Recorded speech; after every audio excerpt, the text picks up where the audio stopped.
Kasugod yung as an aspiring na kuan na groomer.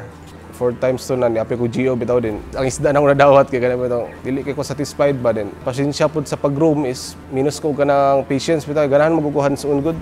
Gusto po ko na mo develop sa kuha bitong version sa klase sa isda. Muna na nag-switch ko sa breeding.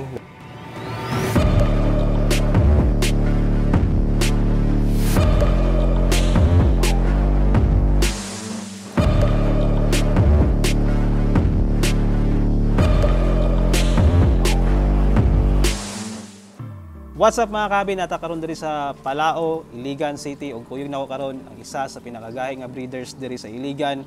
Walay lain kundi ang tag-iya sa Bakunawa Goldfish. Dol. Ako si Beach Abuton, owner breeder sa Bakunawa Goldfish.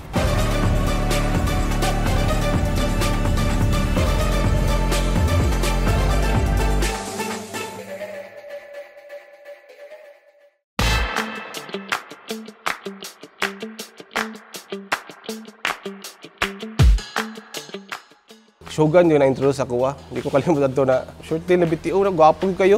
Ito na yung nakakuha na. Inani na din yung mga isda ron. Ganahan mako ka ng mga compact na ka ng klase sa isda. Di mo tong Shogun akong napili. Ngilingig ba? Mas maayong gitong kuhan. Solid na bloodline. I-introduce na ka sa ako mga breeders. So ang important ako diri is kaning redhead, then do ka kaliko o isa ka BTO. Kuha na imported puro sa kanang magidikanan wala na siya nag-line breed. So kibali, Jonald Rosal katong taga Davao. Mostly mga isda dito gikan sa iya.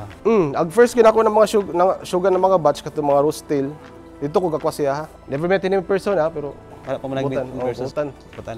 So kani diri dalon sa man diri. Muni akong laki nakatong import kani. So muni imong male diri kato female dito. Female buwag sila. Then sa last na tank, muni ako mga male na mga red white. Same gyapon do ka import. So red white and then kaliko nimo. Kaliko. So naka-produce na po ganing red white nimo. Naka-produce ko bag-o. Kuha na sold out. Sold out dito. Sold out na. Dol, unsa may nakita nimo karon sa kani diri ta dol ba diri ta sa imong mga kaliko nimo nga mga short tail, short body. Ano inguna na amang gidol imong ganahan nga mga style? Ganahan ako sa kaliko magud kay mura mo gamina ba na. Muna siya buanak bito siya kanang mga pattern bito na kanang rare. Muna akong kuha na colorful siya, gwapo lang tawon. Then mas less ang likelihood na mo na yung mga color na in between bitaw kanang mga kasi mga bronze forever. Wala na ba? Giingan lang kong kuan, Bakunawa Goldfish ang akong isdaan because tungod kay ang Bakunawa is mystical creature. Kung makadungog ka sa Bakunawa word, mag-expect yun ka na kanang kuan siya, kanang monstrous siya. Ang iyahang lawas na kanang lubak-lubak bitaw. Makuha ka sa isda, inana po na traits ang kanang kuan makita nimo. Gwapo kay mga isda dol Tsada kay mga breeders Bagga iglawas ba. Dol unsay may traits sa imong isda dol nga nganong karon ni kusog man gid ang estilo. Nindot sila taon kay compact siya na gwapo siya taon mo siya grancho na kuan na oranda. Then ayang dorsal fin is mubo na dili ba full dayon then hasta iyang kuan ang iyang mga caudal. Ganahan ang kanang mga bata mga bata. Uy sa man yung baboy. Mao pod na akong ganahan sa mga short tail karon dol kay aside nga dagko bagga kay ilang lawas. Gwapo sila tanawon pag mulangoy sila. Langoy sila lahi na. Kagmay ilang ikog, kagmay ilang dorsal, sutoy kay mga langoy bang dagko iglawas. Pero sa ako ganahan kay ko sa nga tanan sa ilaha mo na nga na-miss kay ko nga naday ga produce og mga short tail pod nga oranda diri. Ang akong breeding style is natural o hand spodding. Successful po ko sa ako ang mga first na mga attempts. Ito na ganahan ko kay convenient siya. Dayon gamay ra ka space kailangan. Unsay maintenance nimo ani imong mga breeders nimo? Wapo makig mga lawas na maintain mo gid nimo. Pilit diet na din usahay ko mag-condition ko, magtubi.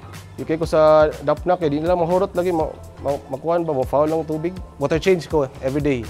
25%. Dapat systematic ta kay dili ta kahago. Hindi na mo po siya tawag hobby good kung mahago na ka, di na mawalang interest nimo ba? Lagi. Ang uban mas stress na din, nawala din gana. So karon mga kabi, tan-aw nato tong mga subject nga mga materials for grow out nato no. So dol atong tan-aw dito. Sige ta.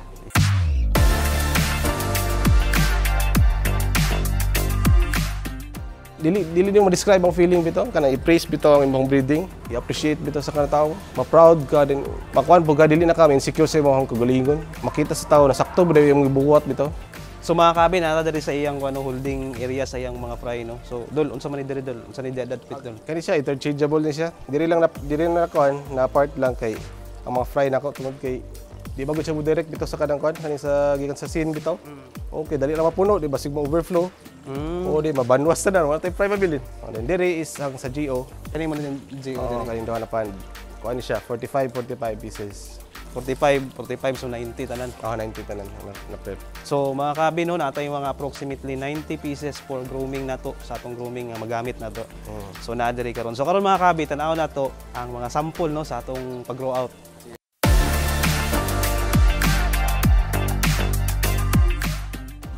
To tell you honestly, ang aquarium ko kaning panahon ako sa goldfish keeping is very limited.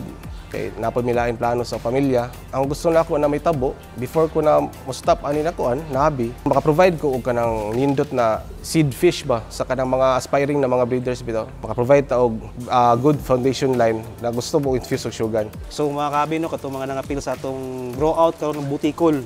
Mga butikol gyud kaayo.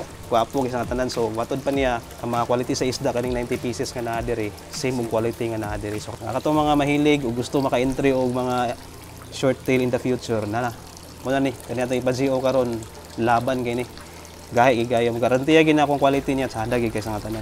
There you have it mga kahabi no, nakita na niyo ang atong mga isda, gwapo, monstrous gyud sa tanan, butikol gyud. So I hope mga kahabi no namoy na learn gamay sa atong gi-feature karon and I hope nga na-inspire pod mo nga mag-breeding pod. Ako na-inspire ko sa atong amigo karon diri. Nagpa-GO mi tungod kay gusto namo nga makakuha pod sa iyang linyada. And the main reason gid nga nung gusto mag short tail, gusto na mo i-fuse sa among line, di ba dol? Mo nay gwapo dol, gwapo gid pang fuse dol. Pang seed ko na siya. Seed fish. Sama sa gingon sa tong idol to produce Materials. high quality materials nga mga short tail. So nakita na ko gwapo quality. Natay mga 90 pieces nga materials for grooming nga, mga groomables gini sila. Ako nalipay ko kay ginatangkilik sa mga fish keepers sa akong breeding. More man ay kalipay na as a breeder. Mao po na siya hinungdan na nganong ganado kay ko mo breeding. Worth ang effort para sa fellow fish keepers nato. Ako si Beach Abuton, born and raised here in Iligan City, the proud owner and breeder of Bakunawa Goldfish, Shogun Line. So I hope na mo natun-an, idol, sige na kayo gusto shoutout dol.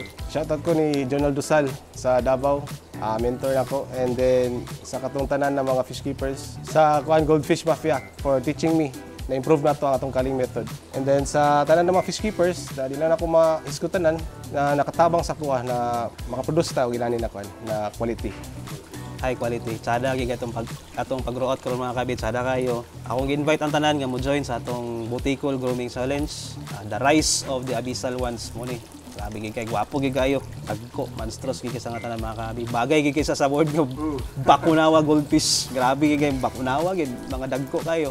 Mo to mga kabi no. Again, shout out ko kay Doc Elmer Santillosa. Doc, salamat kayo sa pag-recommend. Wala ko nagdahom, naraman na diri dool sa Lingan Lamig City. So salamat kay Doc, salamat sa imong recommendation. And sa tanan nga katong nag-support sa among grooming, especially sa katong nag-advance na ani. Salamat sa inyong tanan mga kabi no, and walay pildi ani. Daog tanan no sa quality pa lang daan sa atong materials. Guwapo gyud kayo. So that's it guys. Life is better with pets. Pets for life.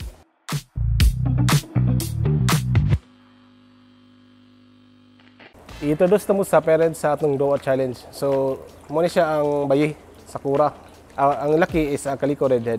Both parents are pure Shogun, and the father is imported sa Thailand ni kay Jack, and then ang isa is ng Jonald Rosal, bred niya. Sa inyong makita, ang anak nila liwat sa papa. Dahil ilahang lawas, both man sila puros mga rubas kayo, niliwat din sa tanan sa mga anak. Muna na pure na siya na short tail breeding. Both parents, short tail. Sa tanan ng utana na kung na certificate ng Shogun, ganyan ako ang mga Shogun imported is all with certificate. And then, makauyon mo sa kanang traits sa akong breeding, pwede na po mo direct sa kuha, sa Bakunawa Goldfish. You can contact me sa Facebook page na ko, Bakunawa GF. Or sa kuwang personal account, Beach Abuton. What's up mga kabi, nata karon diri sa Palao, Iligan City ug kuyog nako karon ang isa sa pinakagahi nga breeders diri sa Iligan.